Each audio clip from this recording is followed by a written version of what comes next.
Welcome to Lecture 20 of Networks, Friends, Money and Bytes. And this is the last lecture of the course.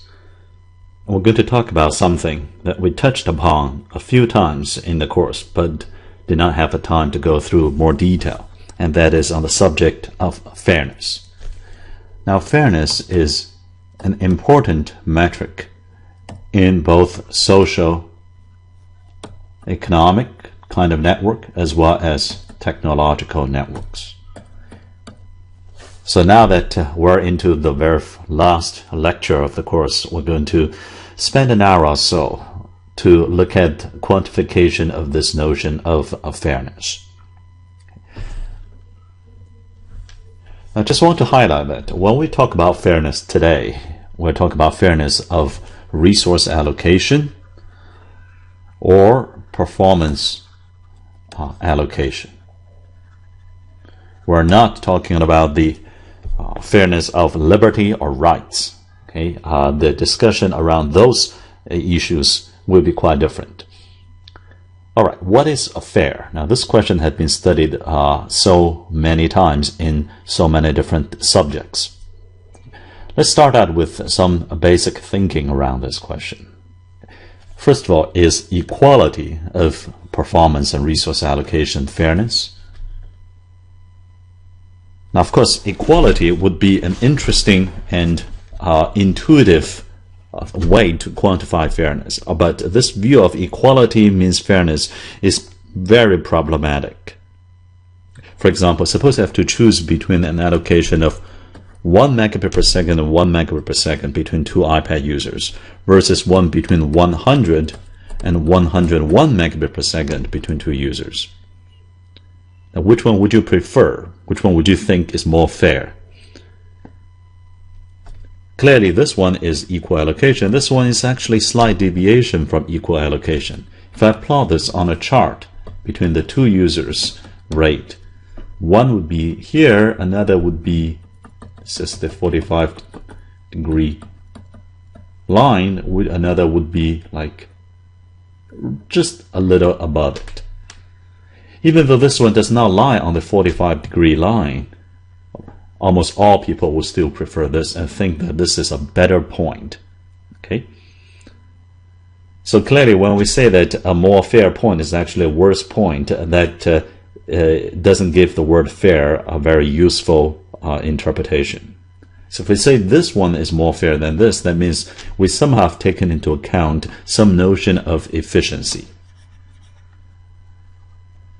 Okay, we'll come back to this later in today's lecture. And this also says that magnitude matters, and it is the absolute allocation, not just the relative proportion, that makes the notion of fairness useful. And this underlines something called the difference principle in Rawls' theory of justice. In advanced material part of the lecture, we will briefly go through this, one of the most influential thinking in political philosophy in the last 20th century on the subject of distributive justice or fairness of liberty and also resource distribution. Now, of course, a tougher choice would have been choosing between 1-1 and 1-2, let's say. Okay, but then maybe the magnitude matters. Okay, in fact, there's a interesting experiment that highlights why the efficiency would matter, and this would be a tougher choice than choosing between these two, and that's called the ultimatum game. Basically, there are two players in this game.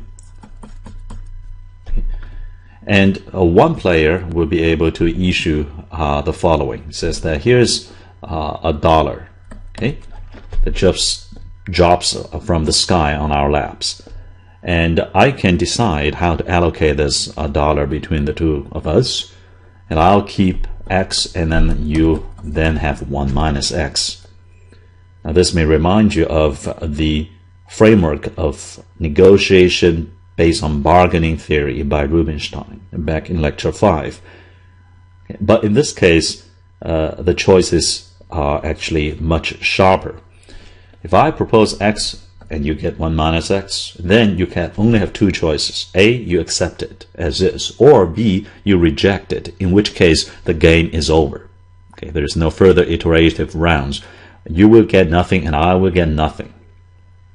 So this was an experiment that carried out in many different cultures and the demographics to see what x would people pick, okay, and what x would the other party accept.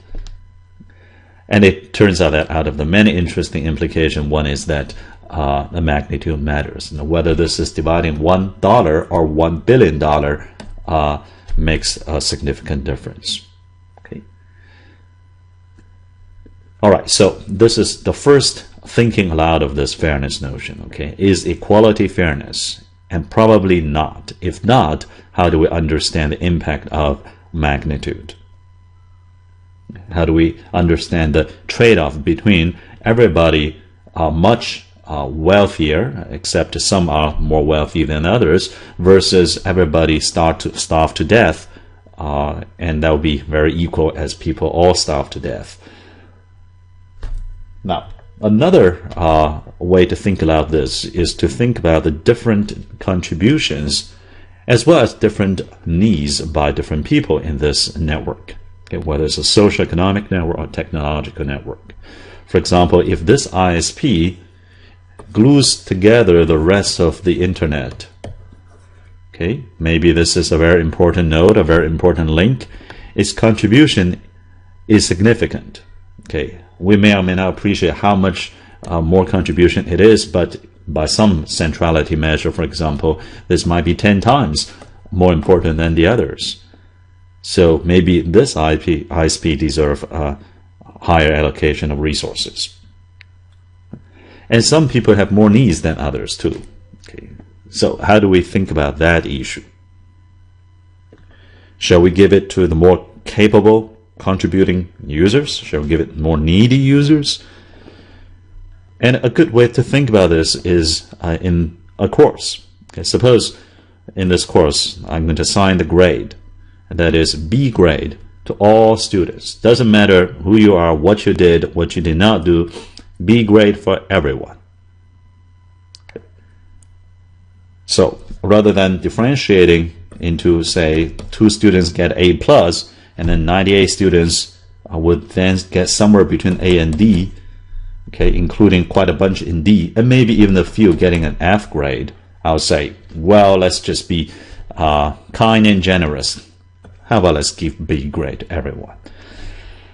First of all, this is problematic because it may not be providing the right incentives to the students to work hard.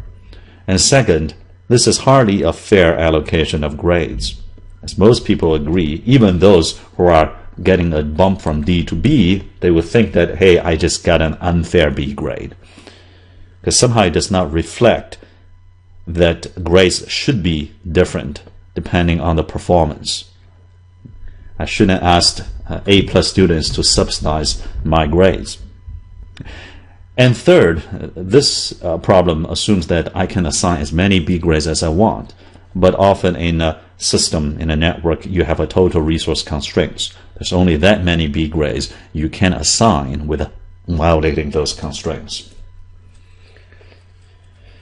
All right, so while we appreciate that different people should receive different amount of performance or resources, we also think that suppose there are some lazier workers, less capable workers, less underperforming workers. Okay, the fact that they are lazier and underperforming doesn't mean that they should just be left to starve to death and that their families should starve to death. At the same time, very few people would think that these people should deserve the exact same pay or even anything remotely to similar pay as the others. Okay.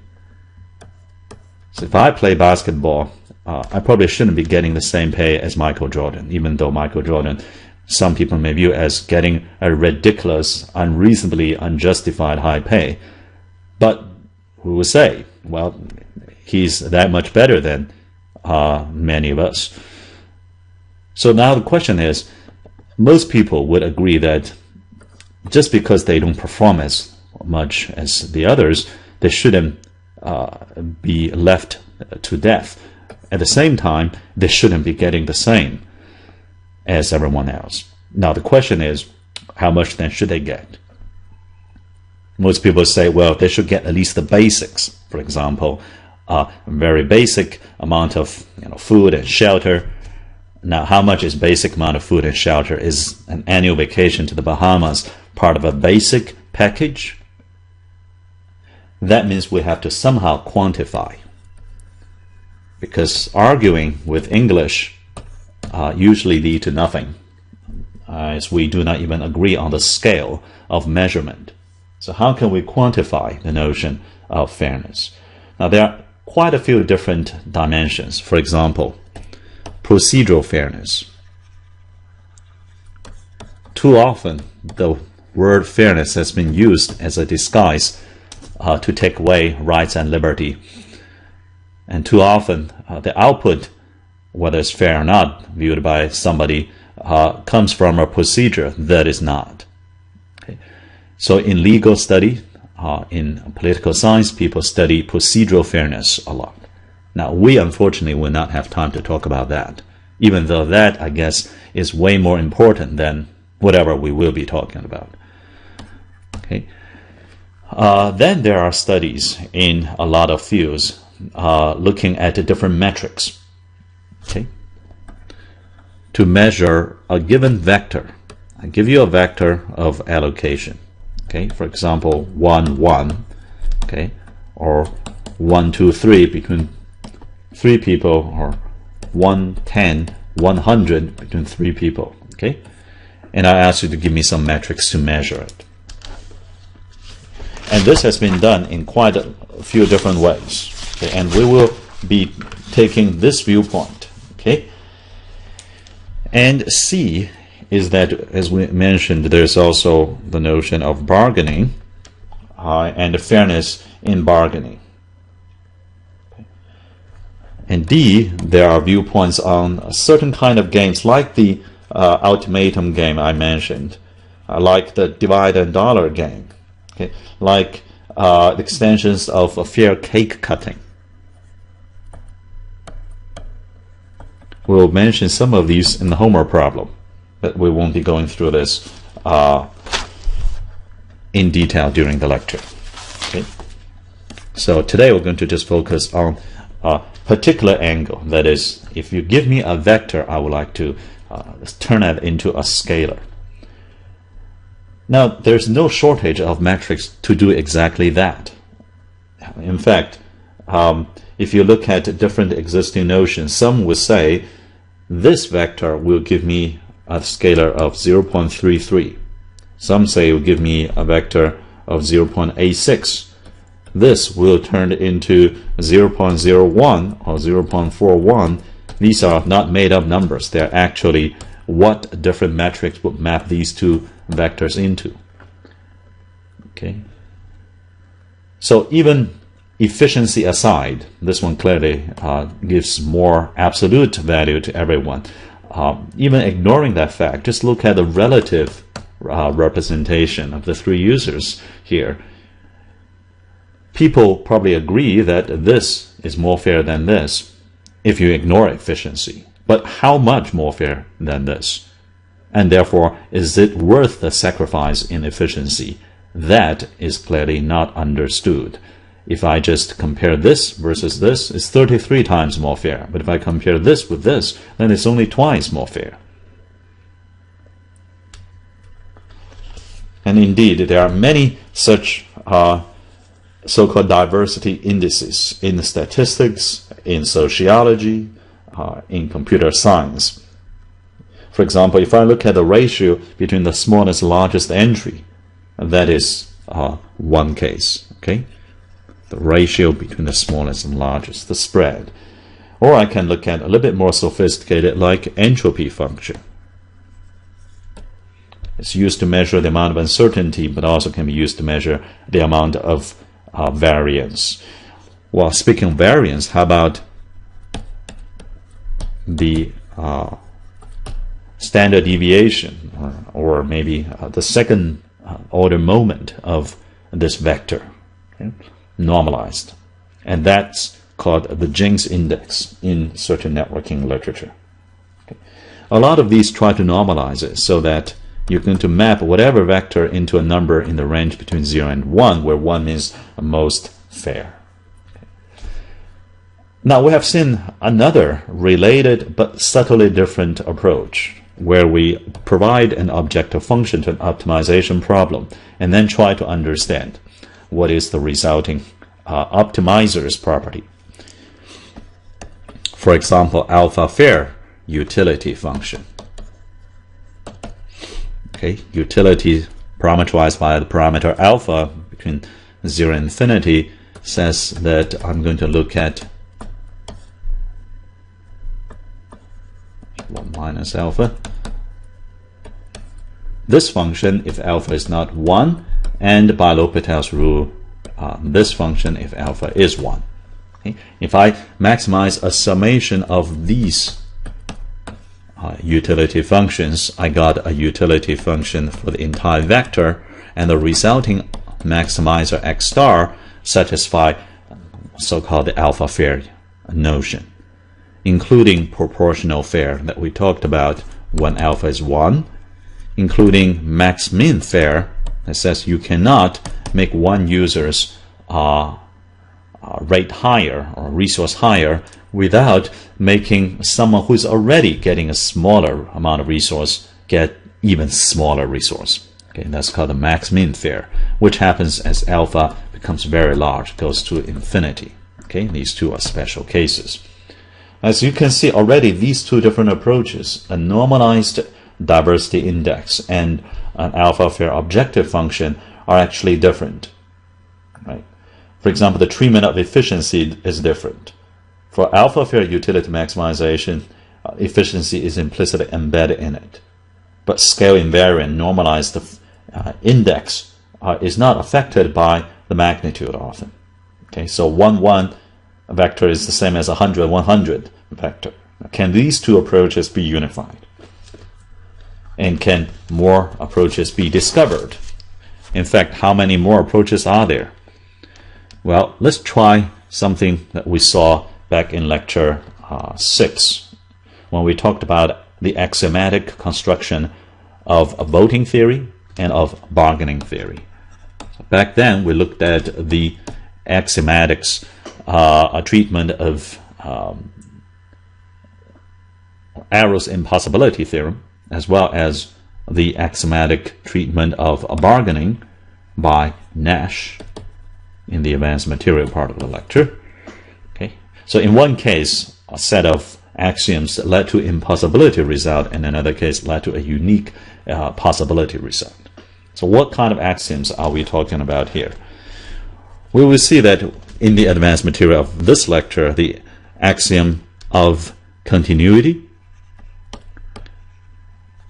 very briefly, just says that the function that maps a given vector of allocation into some scalar, the fairness value, okay, should be a continuous function, okay, of so-called homogeneity that says if I scale this x by, say, a factor of 5 vector x, it should give the same as if I was looking at x. In fact, it doesn't matter if it was a 5 or any positive constant. So scale does not matter. Another way to call that kind of function is called homogeneous function. Okay? So in it, efficiency is automatically taken out of consideration for the moment. And then of saturation. This is a technical axiom. We will skip this until the advanced material. Of partition, it says you can grow the population size and the notion of fairness still remain well defined. And finally, of starvation, that says the allocation of half-half between two users, equal allocation, should be no less fair than the allocation of 0, 1, which starves one of the two users. Okay. Notice this is not saying that equal allocation should by axiom be viewed as most fair. It simply says it is not less fair than starvation. Okay, so it's a very weak statement, therefore a very strong axiom. It turns out that if you believe these 5 axioms, then, skipping the derivation, we will be able to derive a unique family of functions f that maps a vector of allocation to a scalar representing the fairness value. And this scalar will allow us to do 2 things. A, allow us to do quantitative comparison, okay, between 2 vectors, which is more fair. And the second is scale. It not only gives you an order comparison, but also provides a numerical scale to talk about how much fair is one allocation with respect to the other. So it's just our job now to go through that unique family of fairness function constructed based just on these axioms of the function.